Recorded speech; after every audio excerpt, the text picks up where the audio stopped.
we're going to focus on, we're going to use something we've already talked about before, but we're going to apply it in a different way. And so we're going to spend a couple of weeks actually looking at effort and attitude and beliefs, and shifting effort, attitude, and beliefs for our kids to see if we can make some shifts culturally. So I'm going to show you 2 videos, and I just want you to kind of jot as you watch. For the first one, how does this make you feel? And then for the second one, how does that one make you feel? But also, is there a difference between the first video, what's happening in the first video, and what's happening in the second video?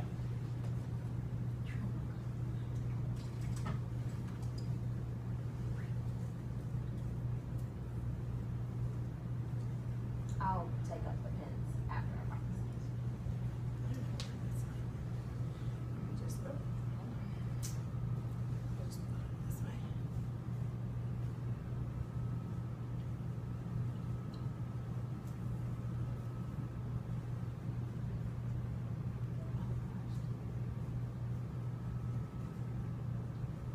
There's no sound either.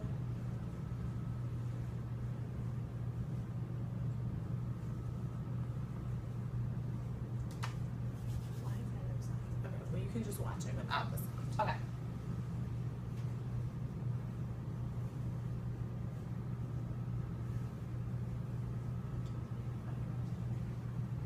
Oh. Oh.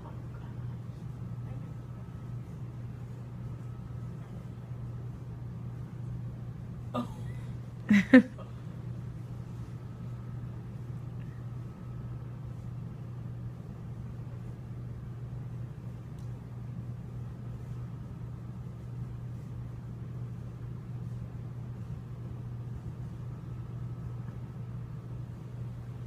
Okay, so I'm going to give you about 30 seconds to write about how that one made you feel while I pull up the next video.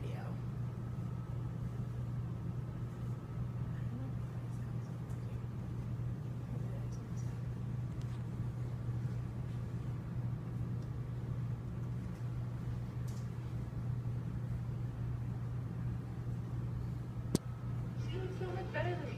And I cannot have that.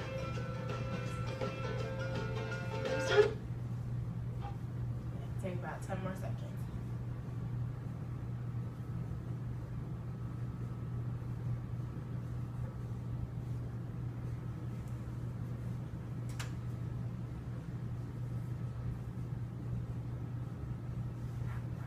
Okay, so for the second one, remember, how does it make you feel? But also, is there a difference between this video and the one you just saw? Calculator. That's not romance.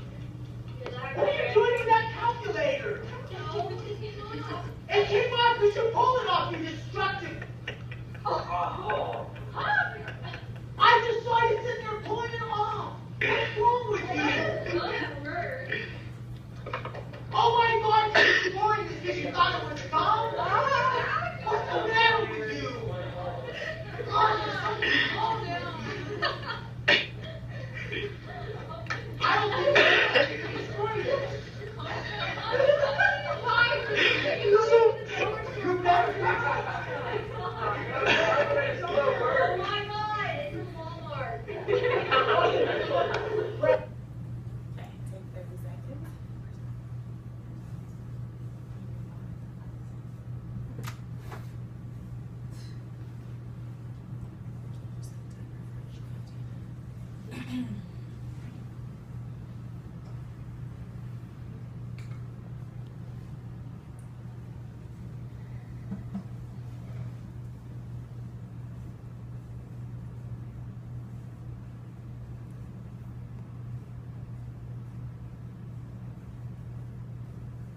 Take about 10 more seconds.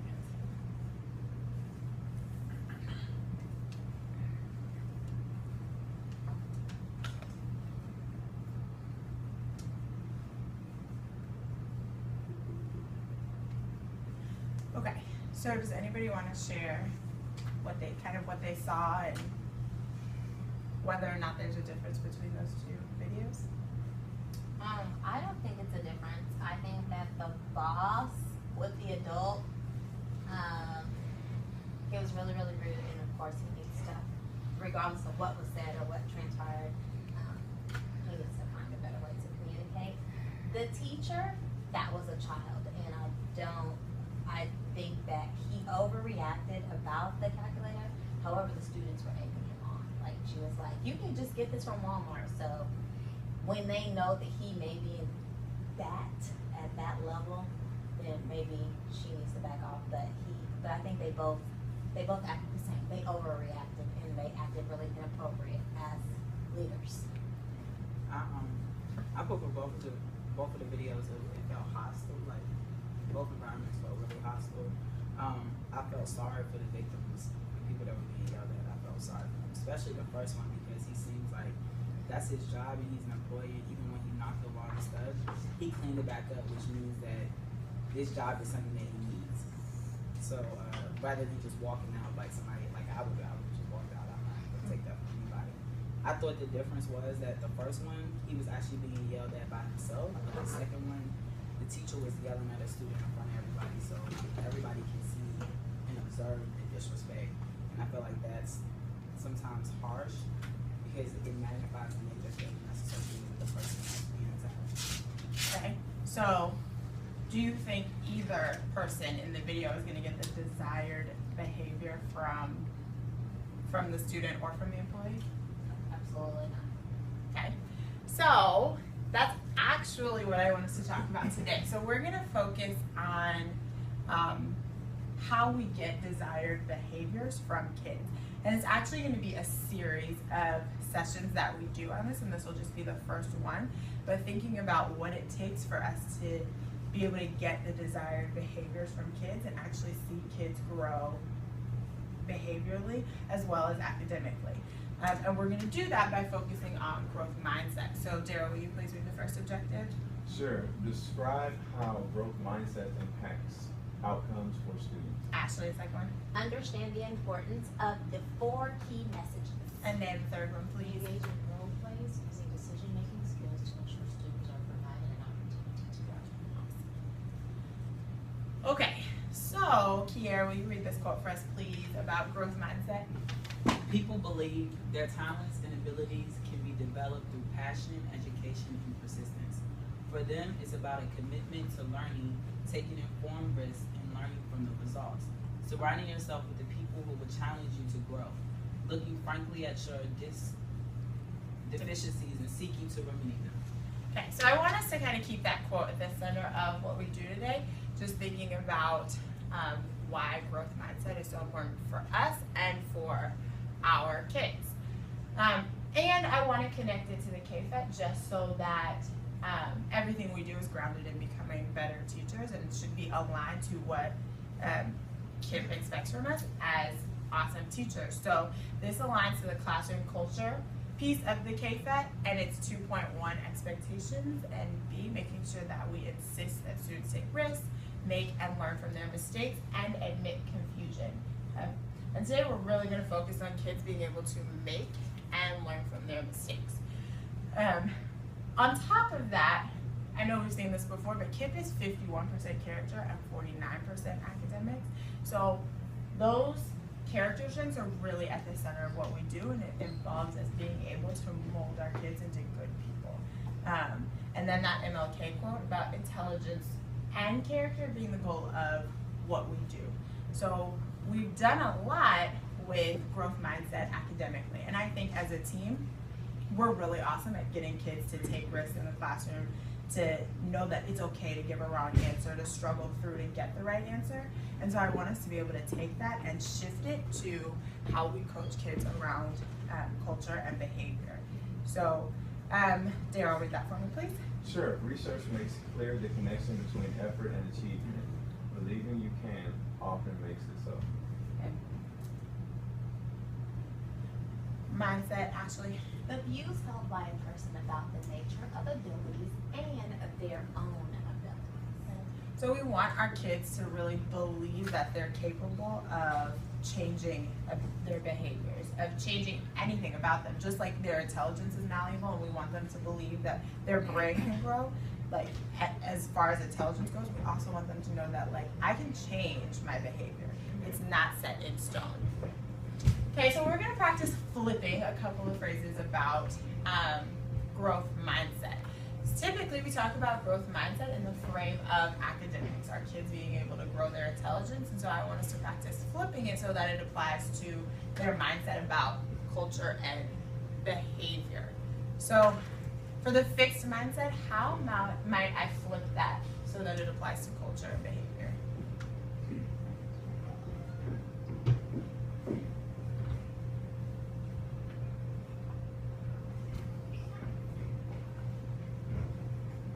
Instead of intelligence is a fixed trait, what do we want? What might kids think? Character and integrity are qualities. Good. So for a growth mindset, we would want kids to think that character, integrity is a malleable quality, potentially can be developed. So maybe just because I get feedback that I don't have that much integrity when I copy someone's homework doesn't mean that I'll never have integrity. What about when I set goals, how might I flip that?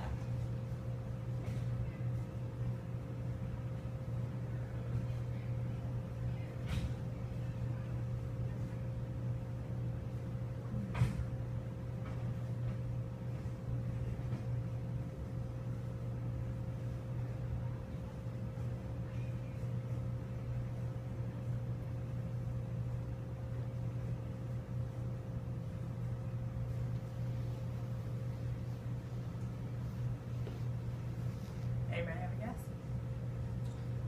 What might we want kids to say if they had a growth mindset about learning what? It is much more important for me to commit to doing my very best, trusting that my coachability will help me to get to the next level. Okay. That was really good. So effort, again, effort-based. Beliefs about effort. So right now, we know, like when our kids have a fixed mindset, they think that having to work hard at something is a negative thing, right? So what do we want them to think about effort in regards to building good character?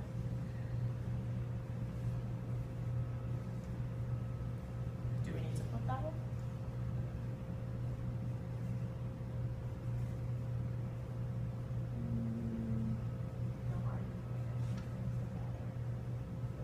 That's true. Like Okay. hard work, dedication. So we want our kids to be able to say, the harder I work at improving my grit or self-control, the better I'll be at it. Okay. What about when our kids, when they fail, when they make a mistake? We want them to be resilient, and when they get bad grades on tests and quizzes, we want them to be able to say, well, I didn't study hard enough, or maybe I didn't study the right things. What about for character? What might they say? Or what might we want them to say?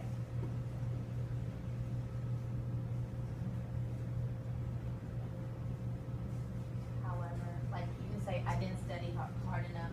However, there's always a next time for me to get the information that I need, maybe do a study group, go that extra mile in order to achieve what they need to. What can I do next to make sure I don't, so that I can get better? Right. Okay. Because of the effort and practice you put in. Okay. So we can easily talk to kids about what it takes, the things that we've struggled with and the skills that we've developed. So it's easy for our kids to think that we can do all of these things magically or by osmosis, but that everyone puts an effort to be able to do the things they can do. And Nan, the next one, please. Describe with relish things you are struggling with and making progress. Okay. I'm gonna skip this last piece just for time so that we can get to our activity.